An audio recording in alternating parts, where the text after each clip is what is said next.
it could even be you're that person that people think that you're a good listener. But my point is, you have to contribute to that network. And that is how your network expands. You also have to be valuable. You cannot just be what's the word? You can't just be benefiting to the network, from the network rather. Okay, next, because this thing is not working.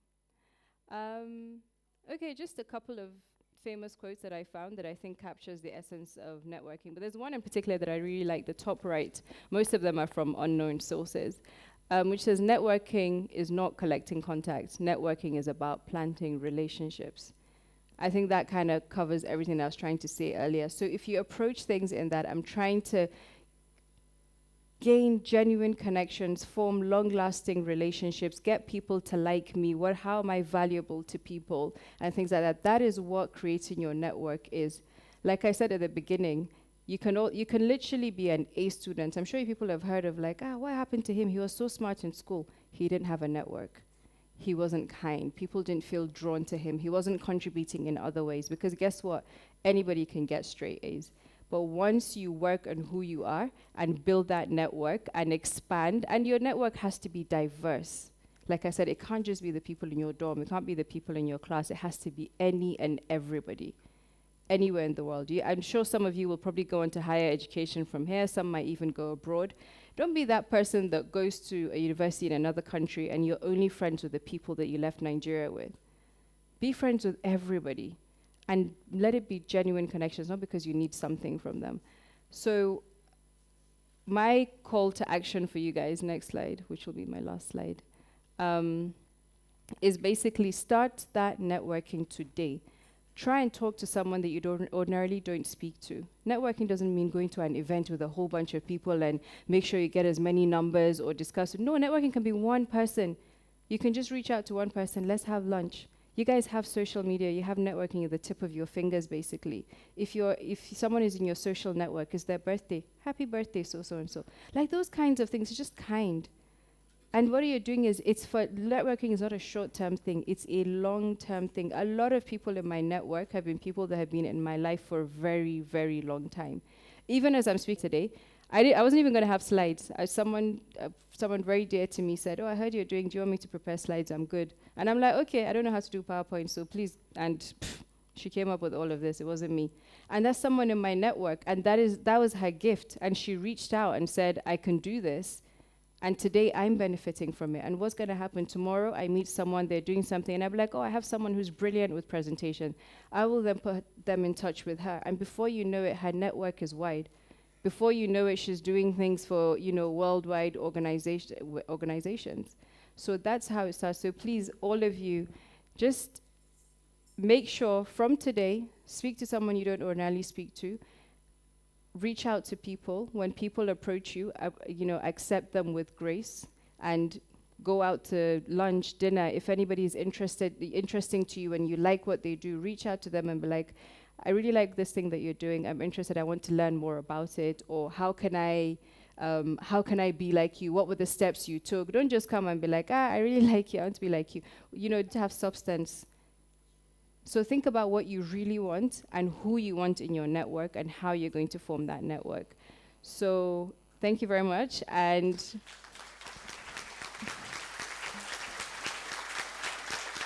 thanks. Of course, I can't leave the stage without saying this, so thanks for coming to my TED Talk. Should I go this way or that way? Sorry. Please, a louder round of applause.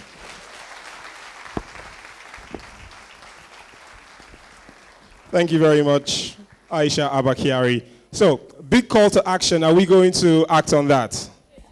It's not loud enough. Are we going to act on that? It's great. She's a fantastic speaker. One more time, please. A round of applause as she heads to her seat. Thank you very much. Right, so now there's going to be more of that. We may have noticed another speaker just walking. Did you see someone walking that you may recognize? Who's that? Okay, she will obviously have something special for you shortly. But before we continue, I'd like to invite on stage for a short interlude Rukaya Musa. She is coming for some icebreakers now. Round of applause as she joins us.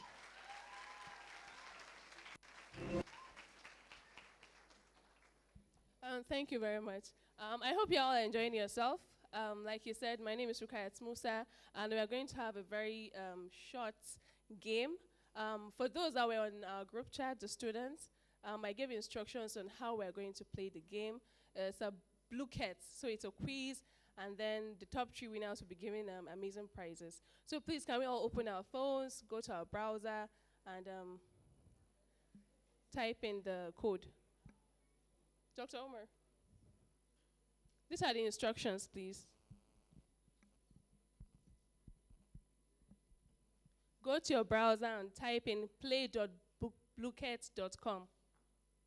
Play.bluecat.com.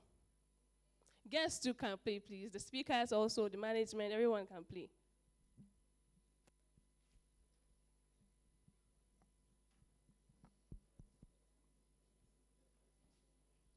Play.bluecat.com.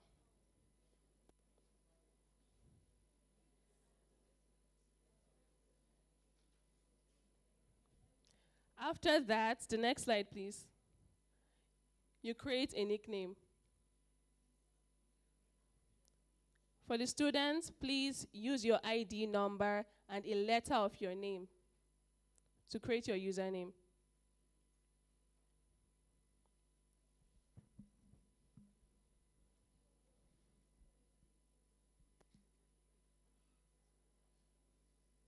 Is anyone in the network?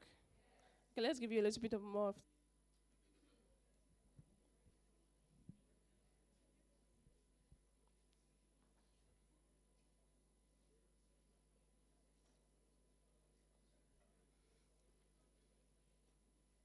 Bluecat.com.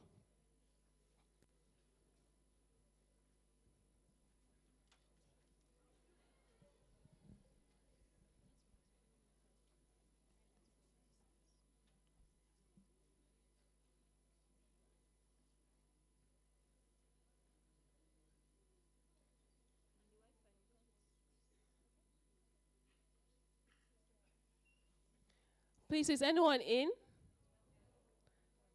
Those are in, please say yes.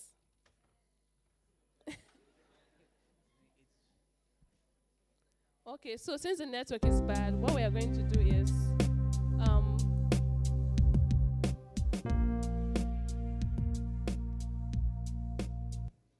so we are going to show the questions. First person to answer, I'll pick from the crowd and then we'll answer. We have 15 questions. Fastest fingers. 15 questions, fastest fingers.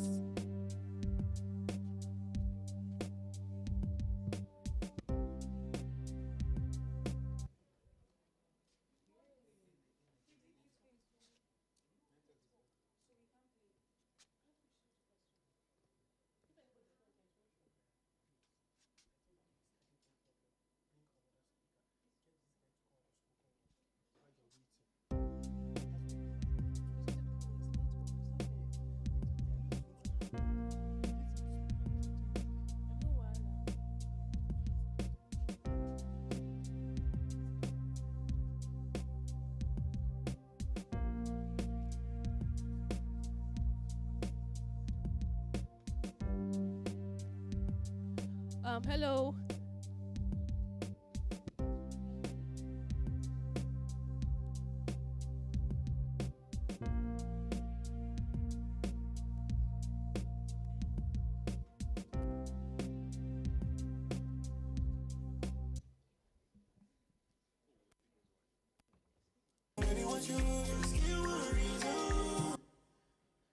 Okay, since the network is giving us a little bit of hard time, I'm just going to call on our spoken word artist, Al-Amin Al-Hassan, to give us an amazing piece. Please, a round of applause for him.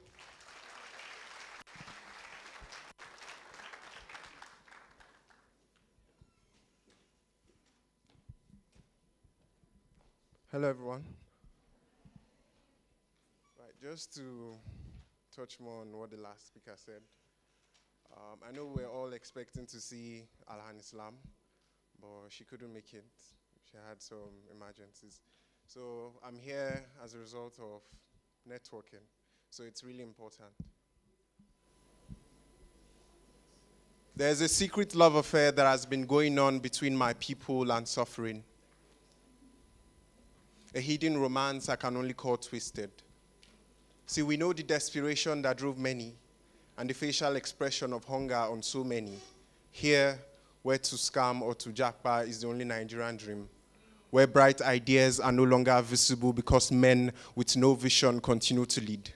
Hope is a rare commodity here, and its peddlers do not keep to their end of the bargain. I have seen this country kill dreams of a dreamer and turn prayers into ash in the mouth of a believer. This country will make a punchline of your pain and call it humor, make a meme of a major issue, make a cruise of a catastrophe, one that could make a stuffed bird laugh, like a snake swallowing millions of naira.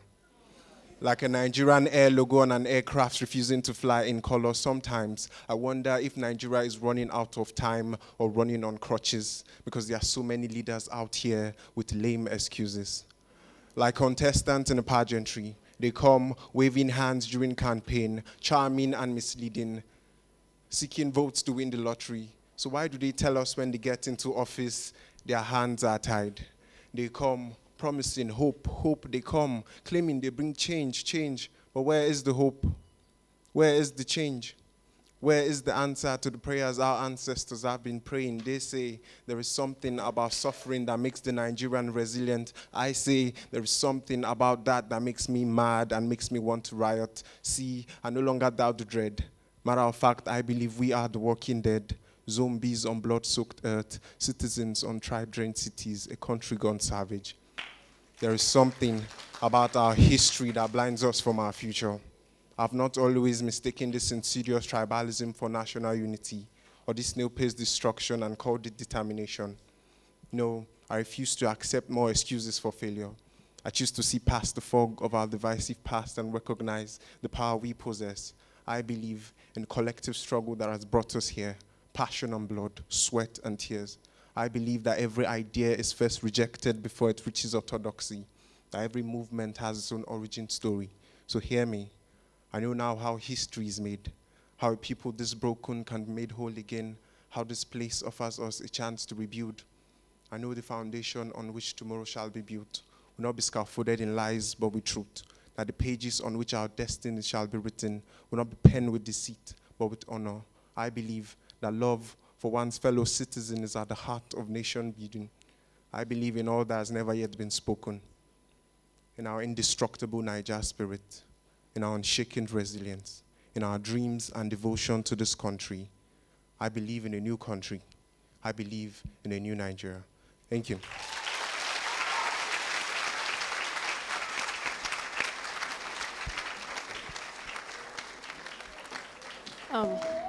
Please, another round of applause. That was very amazing. Thank you, Alamin Al-Hassan. So the next person is our very own staff, Mr. Mendes. Please, a round of applause for him as he comes to the stage to give us a special piece too.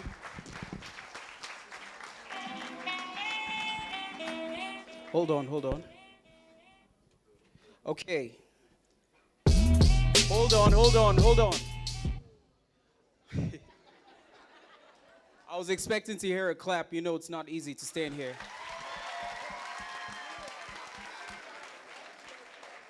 Okay, allow me to introduce myself. No stag in the swag, my life a filthy rag. Couldn't carry my cross, the only thing I did was drag. Bandana tied to my mouth, don't talk like I was duct tape with the gag. Chasing shadows with a duffel bag, my life ugly and bad. No good, Clint Eastwood was suddenly sad. Axiomatic and had a dart under the sequel. I was sick legal, that means I was illegal. I've got a strap in the boot, but that wasn't my bootstrap. Did I be the worst? They even called me 31st with the significance of Halloween resurrection. But that wasn't my destination. I was a true tomorrow's material, God motivation. It's me, Def Real, the real definition.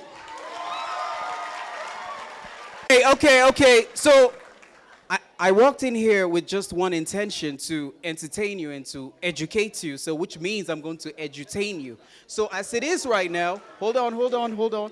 As it is right now, we're going to do it together. It's network, right? So I want y'all to understand the hook of the song so we could do it together. You roger that? Okay, so first of all, it's simple. Keep pushing hard, never gonna stop. Keep pushing hard, never gonna stop. Keep pushing hard, never gonna stop. I ain't never gonna stop. I ain't never gonna stop. DJ Black, I'm Ghost Ramen, yeah, you could call me Casper. $1,000,000 question, gon' need a rich answer. So evil keeps killing everybody like a cancer. No Capricorn, life is too short, the leprechaun. We were all rap for the million, hoping one day we go hit the right pavilion. Hear from the horse's mouth, the rhyme is a stallion. Don't call you on flow, cause the flow is so Italian. But I gotta take my mama for the peanut butter jelly sandwich, just a piece. Everybody keep pushing hard, never gonna stop, keep pushing hard, never gonna stop, keep pushing hard, never gonna stop, I ain't never gonna stop, I ain't never gonna stop, keep pushing hard, never gonna stop, keep pushing hard, never gonna stop, but keep pushing hard, never gonna stop, I ain't never gonna stop, I ain't never gonna stop. Now freeze. Remain silent. This is class session. My lyrics defy the laws of physics. More degrees than a thermometer. I'm so out of this world. I'm from the planet Andromeda. This is my tuition. It ain't no intuition. Day. Greatest division. I'm a soldier on the Speaker for you. Are you ready? Are you ready for our next speaker? All right, so we set a precedent already. When I begin to tell you how amazing this next speaker is, what do? Can we hear it, please? Our next speaker is Toke Makinwa. Toke Makinwa is a multimedia personality, actress, author, entrepreneur, and superwoman. Talkstar, as she's fondly called, is revered for her passion, rejection of preconceptions, and impeccable work ethic. Each other, they can. So being deliberate means showing up, as I said. You literally have to act like you know what. Sometimes, you know how Jay-Z will say he will sell water to a well. Sometimes, even if the packaging is not, I believe, how am I going to have them feeling? And it's also an exchange. Nobody wants to pick up the phone of someone who all they want is to get help every time. What are you also doing to become the person that people want to network with? Getting ahead of yourself. It means literally telling yourself, okay, even if I hear no, guess what? No is not going to be the end of the world. I will try again. And as cliche as it might sound, I know we've all heard this before, the people around you that will tell you, yes, you know, I suffered, eventually I made it. There are people who don't eventually make it, but we're not going to talk about those today because the whole key of this exercise is to get us to think in one way that it can be done. And it really can be done. It really can be done. You literally have to always know who you are, know exactly what it is you want outside of a situation. No one wants to do something just because they want to do it. So even if it's in getting that next gig or getting that tech job or actually being in the field that I'm in, it's one of the hardest fields to thrive and survive in. And God knows, 13 years of being in this industry, I can tell you the doggedness, even when you think they're your people, even when you think that the job is yours, even when you think you've done the job and it's, you know, nothing is going to change this, anything can happen. Life will always throw those curveballs. But if you remember who you are, and you learn from those moments where we're not the most pleasant, but how you got past them, there's always in there that leaves you feeling like there's more.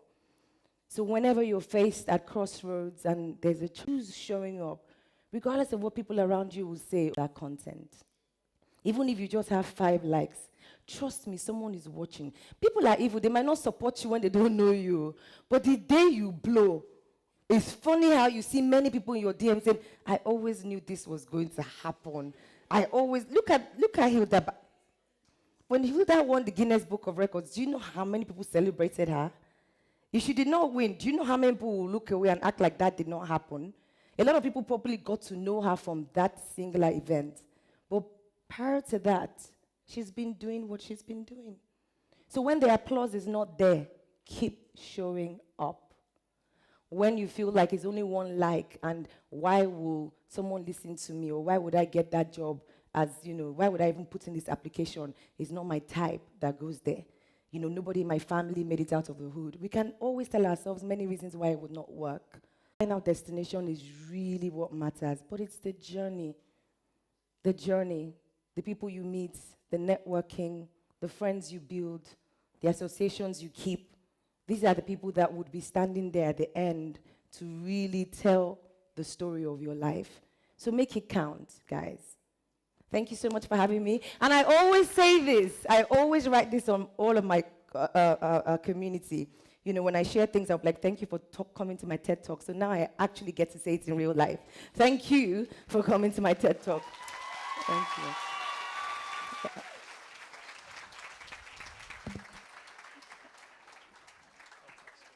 Thank you. Just a round of applause as she makes her way to her seat. The amazing Toke Makinwa, everybody. Were you stirred by that? Yes? Learned a few things too? Okay, so how many of you are starting now? That's more than after the first speaker. It's still, let me fix up. All right, so this is, of course, TEDx Now University 2.0, and there are more. We have another speaker joining us quite shortly, and is someone that you are very, very familiar with.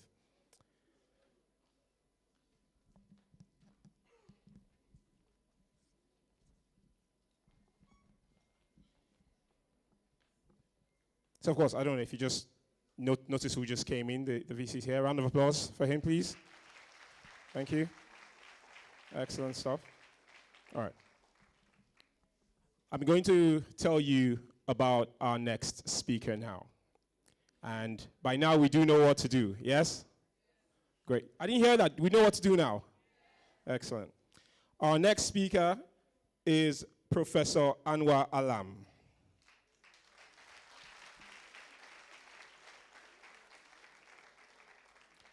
Professor Anwar Alam is an accomplished academic with a strong educational background and extensive experience in the field of international studies.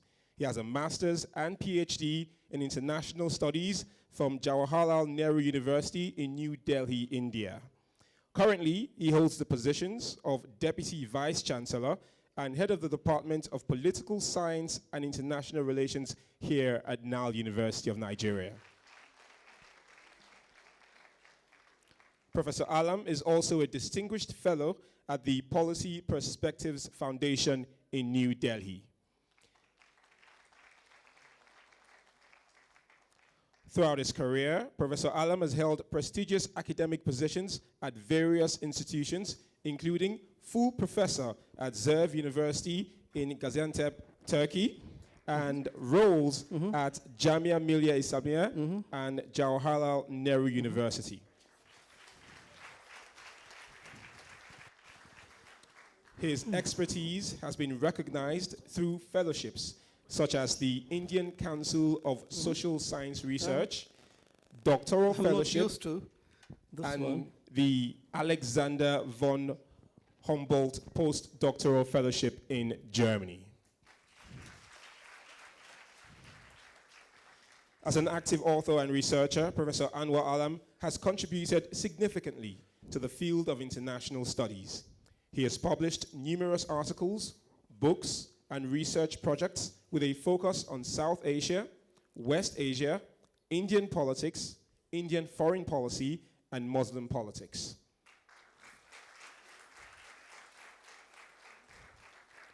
His latest publication, Disintegration of ISIS, Implications for Indian National Security, showcases his expertise and insights in a rapidly evolving global landscape. Please welcome Professor Anwar Alam.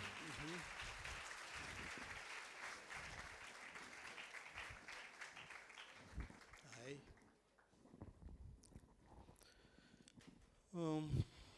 Honorable Vice Chancellor, Professor Fawcett, my other esteemed colleague, CFO, and my dear students.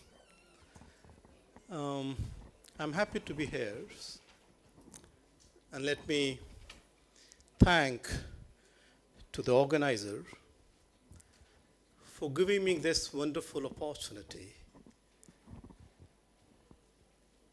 He also offered me an opportunity to slightly travel with my life journey, and as well as connecting with all of you, in fact. Thank you very much for this, actually.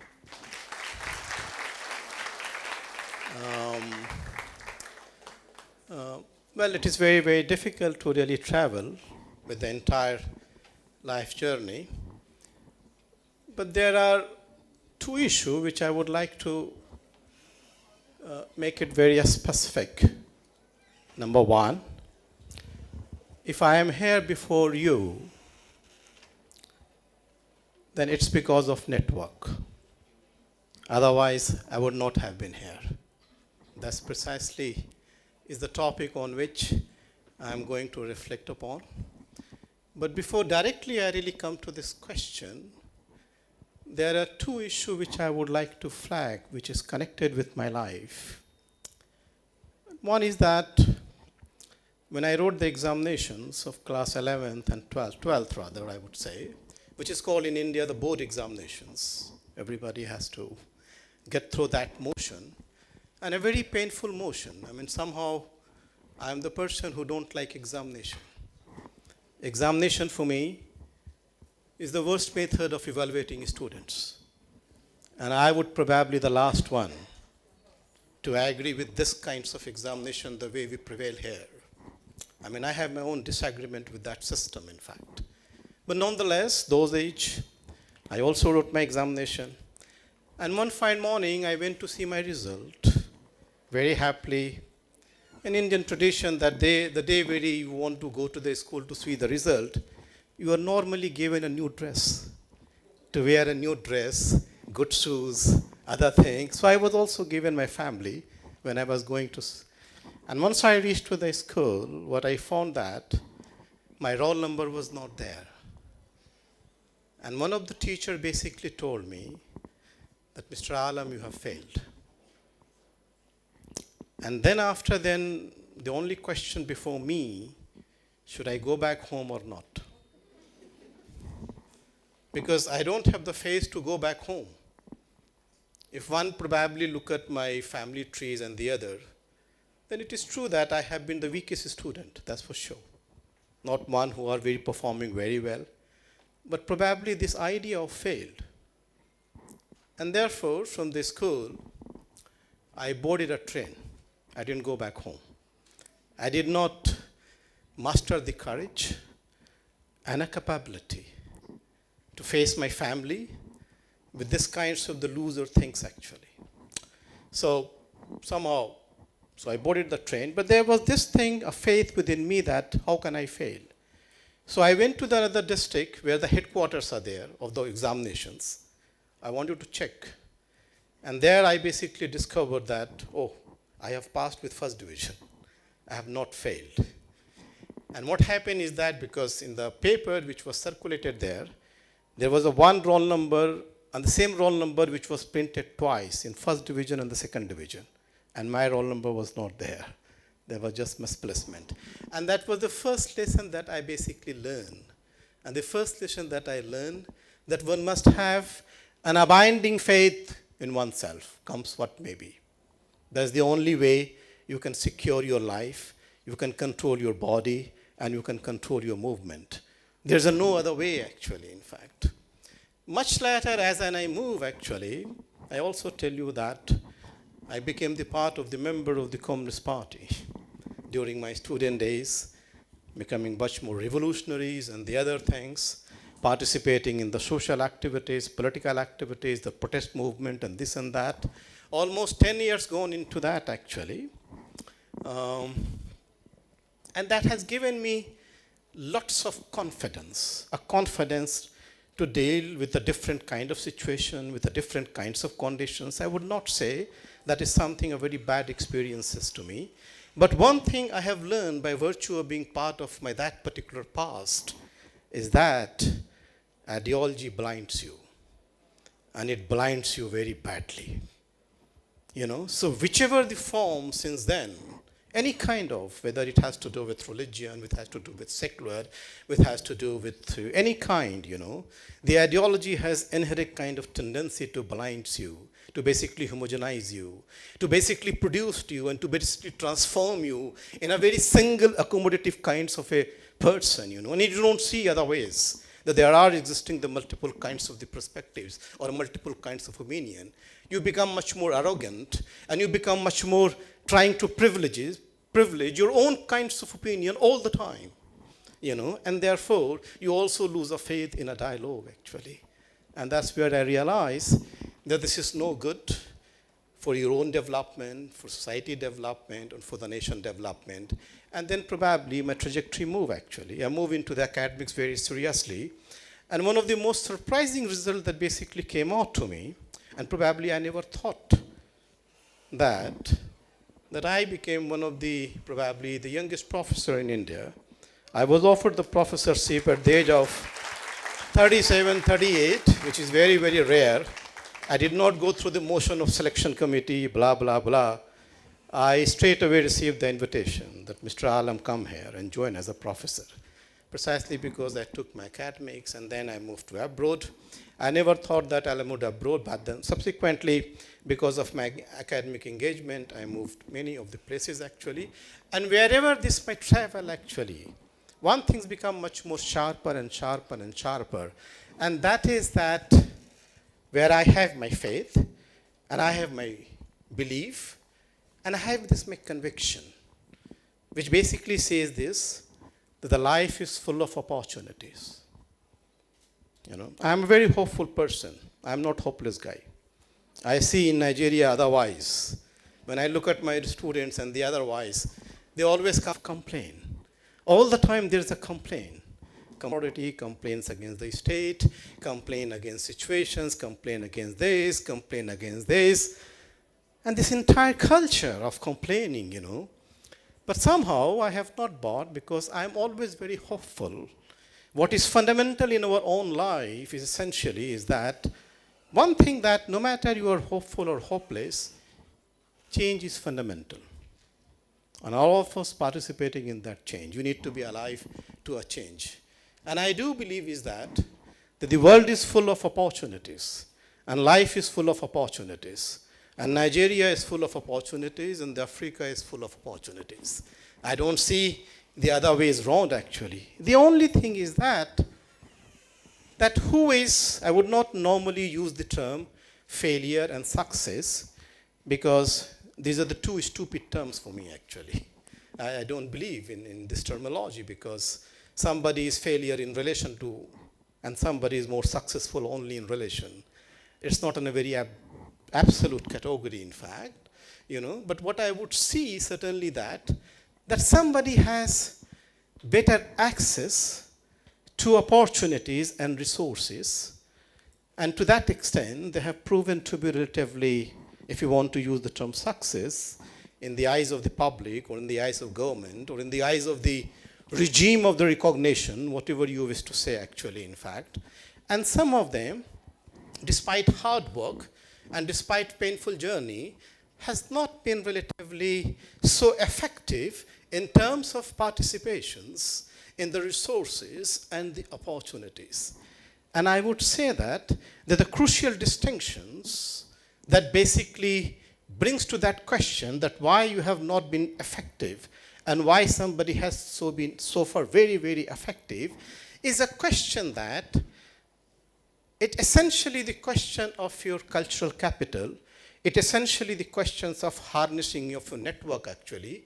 And I think that all of us are born with some cultural capital. All of us are born with some cultural capital. The only thing is that, and probably, the recognition of cultural capital is very high in privileged families, in privileged classes, in privileged social groups.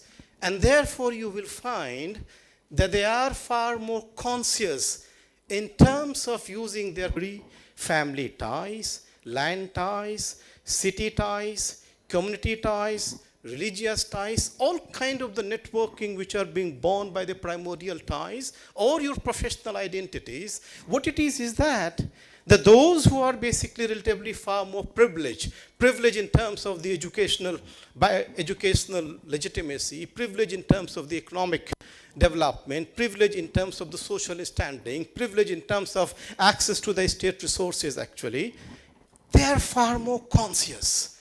And they have somehow basically used those networks by virtue of by birth, by virtue of land ties, by virtue of caste, by virtue of community, by virtue of other forms of identity as well as, and therefore you will find them, they have been relatively forging these kinds of the network. They have been relatively far more, I would say, effective in harnessing the opportunity that this world basically provides you. But let me make it very clear that all of us are born with some cultural capital. And one of these cultural capital is essentially the question of the social network, actually, a network. And once I say this network, then probably, what is that which can make the network very effective? What is that? And when I look at this question, that what is that which makes the network very effective, is essentially the question of principle of transparency and trust. If there is a one thing which is very much missing in this modern world, is a question of trust. How do you build your trust? And you cannot build your trust unless and until you are not internally or you are not being seen as transparent. And therefore, when I am speaking of the question, network is not about building your capacity to seek any kind of the favors. It's not about that. It is essentially about that, building your capacity and capability to navigate this diverse world. This diverse world is full of many kinds of the opinions and the many kinds of the values and the many kinds of the identities, without being this question that which one is, superior and which was is inferior. I would not use the term better, certainly, but this entire idea which is superior and which is inferior. An individual or anybody interprets, if you look at, for example, the histories and all, I mean, network has, to be honest with you, it has always been there. It is not a question of the 20th century or 21st century. It has always been there right from the very beginning. Wherever, for example, you migrate, the network comes first. You go with some connections actually. You go with some network. You go with some addresses. You go with some recommendations actually. And in an age in which we are living, which is the age of the social media, which is the age of the questions of the background checkup, whosoever would like to appoint you and would like to give you an opportunity, the first question is that background checkup. In any, for example, the Indian job, if you get into the police services or administrative services, you will be subjected to the background checkup. And the background checkup will be from the police stations, from the communities, from the others. It is not something that this is something very new actually. What is new is a kind of a terminology. And in this globalized world, the development is not possible without very effectively, in fact. And therefore, the student communities who are looking for a career actually, all from this platform I can take this position that one has to be alive to the idea of the network, and therefore the network becomes simultaneously a question of process, a question of values, as a question of means. Thank you very much.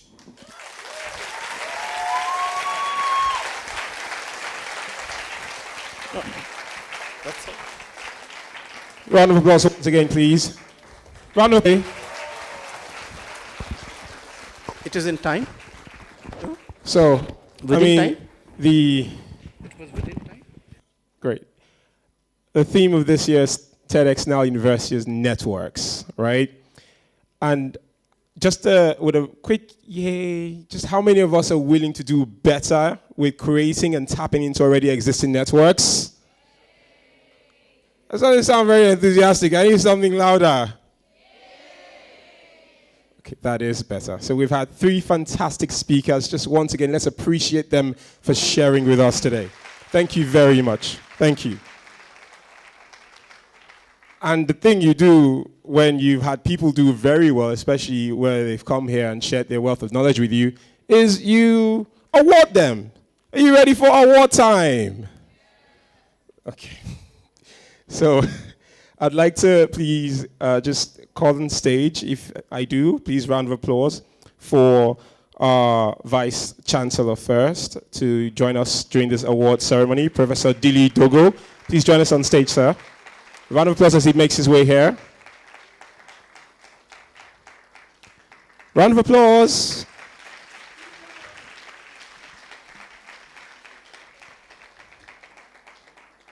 Thank you very much, sir, for joining us. I'd also like to welcome on stage Mr. Latif Karim, the Chief Finance, for this very important moment. Thank you so much. Great, so I would just like to invite our speakers to join us on stage as well. Aisha Abakiari. Round of applause as she makes her way to the stage. Love that.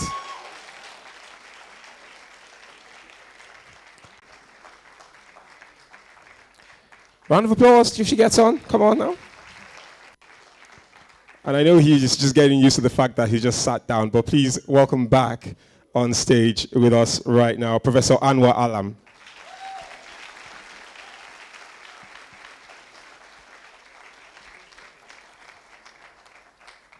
Right, so the first award will go to our first speaker, and this will be presented by the Vice Chancellor, Professor Dili Dogo, to Aisha Abakiari.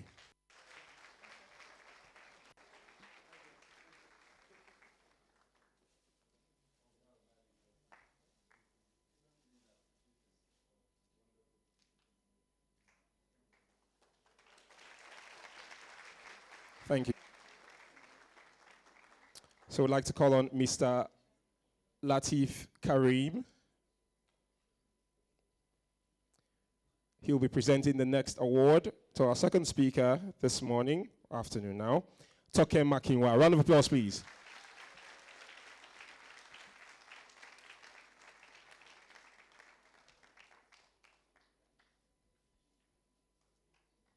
Thank you very much.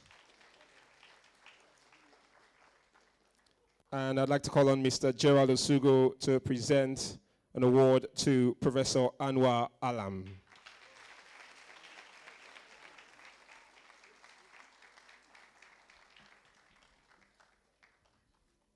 Thank you very much. A round of applause as they make their way down. Quick picture session, if just everybody gather around.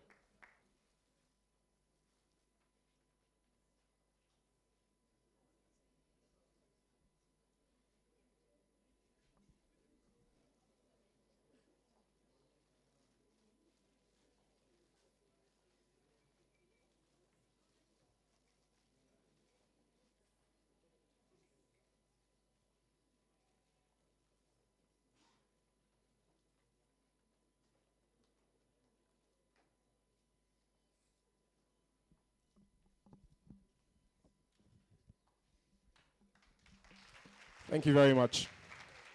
Thank you so much for coming. Yes, you may. Thank you. Thank you so much. Thank you, sir. Thank you, sir. Round of applause again, please.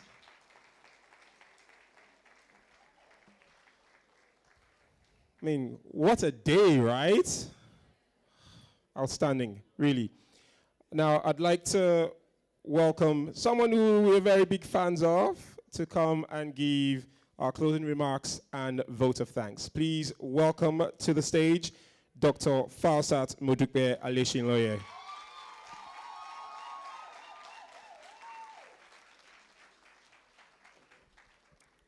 Good afternoon, everyone.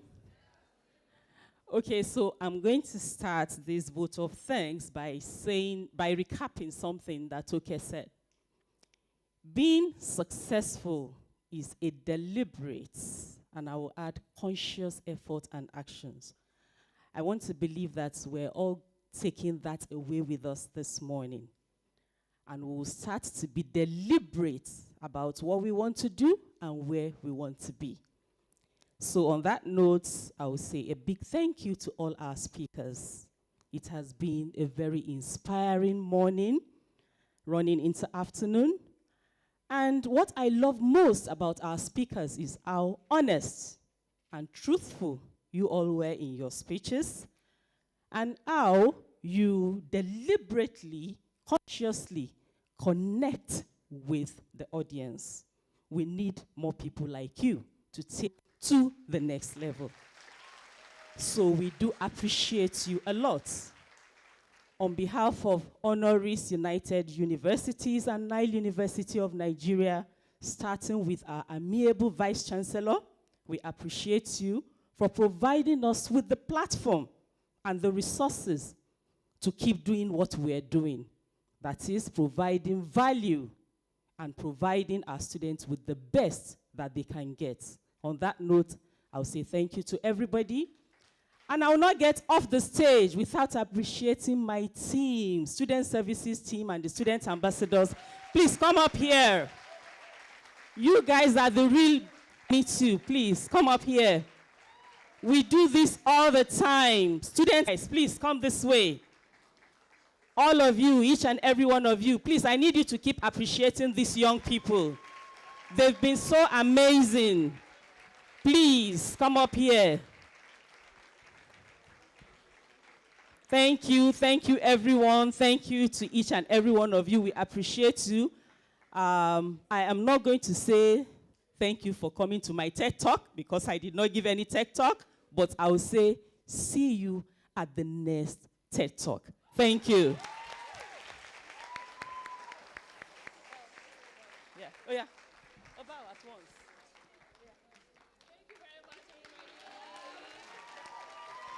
Thank you. Okay.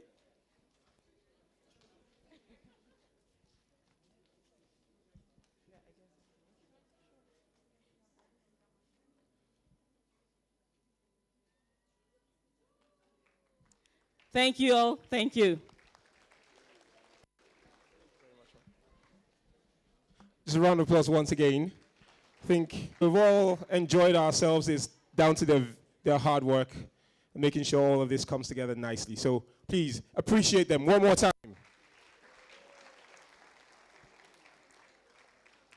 So I have more good news for you. What comes after some work and learning? Can anybody just shout a word for me? Enjoyment? Entertainment? I heard food in the back. I heard refreshments. What else? Games. You guys forgot why you came here. Networking. Okay, that's great. You're going out, you have fun, play games, and of course, have some food. So we're going to take more pictures just outside with everyone, all of our special guests. And the rest of us can just quietly make our way to the Volta building where we'll have networking. But before we go, I want you to shout the word networks when I count you down. Shall we together? 3, 2, 1. Thank you very much. It's been my honor to host this. My name is Osato EDK. Sit down before you leave. Let our special guests get to the picture. Just before you leave, your seats first.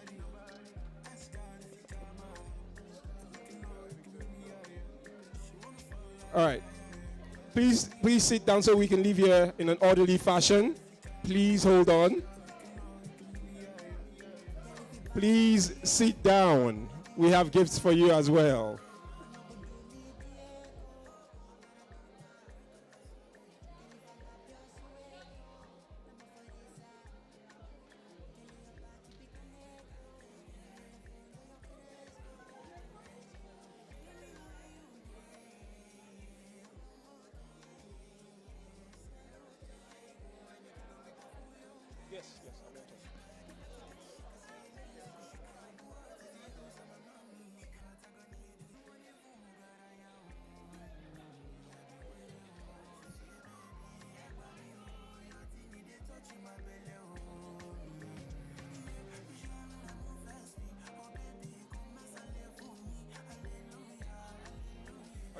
So remember, after this, we'll go for our networking and refreshments at the Volta building, all right?